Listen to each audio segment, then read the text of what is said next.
Hello guys, आज चाहिँ म यता पढेर आएर पानी खाइसके अनि अब फेरि फर्केको। अब हामी पाहाडा थियौँ नि त अनि मामाको घर मेरो भन्दा मेरो हजुरआमाको घर हो। हेर्नु कस्तो राम्रो भ्यू, यस्तो सर्र हावा चलेछ भने हेर्नु गर्नुपर्छ नि है, तिमीले भनेर हुँदैन।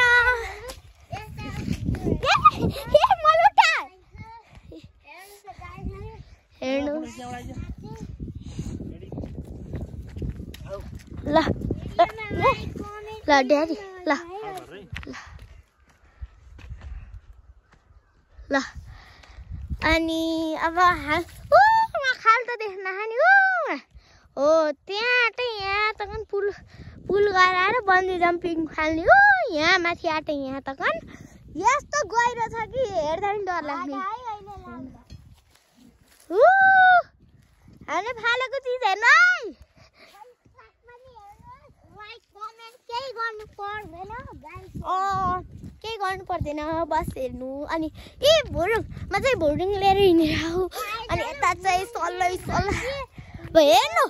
अब बुवा आमा चाहिँ आउनु भएको छैन किनकि अब उहाँहरू हिँड्न सक्नुहुन्न नि त। अनि बुवा आमा चाहिँ वर्तमानमा नि आउनु होइन, त्यहीको कारण यस्तो राम्रो भ्यू कोही देख्नुहुन्न। यस्तो राम्रो भ्यू कोही देख्नुहुन्न कि यति देख्नुहुन्न। हेर्नु अनि पैसा त होइन का त्यो पाता हो, कति रमाइलो भयो हेर्नुहोस्। अनि हाम्रो ड्याडीले चाहिँ यहाँ बेलचा भेटाउन आएछ।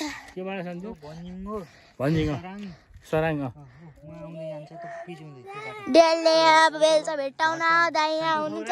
दाइले हामीलाई भ्यू कोही भेटाउनु जिन्दगी भेटाउनु आए त भेटाउँछ होला है।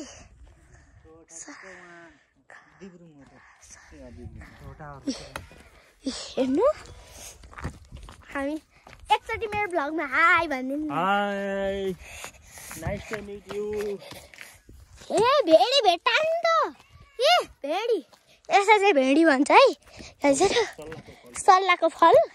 तर हाम्रो पाहाडमा चाहिँ भेडी भन्छ भाइ। हो यसको फल हो कि यो सबैको फल यो भेडी।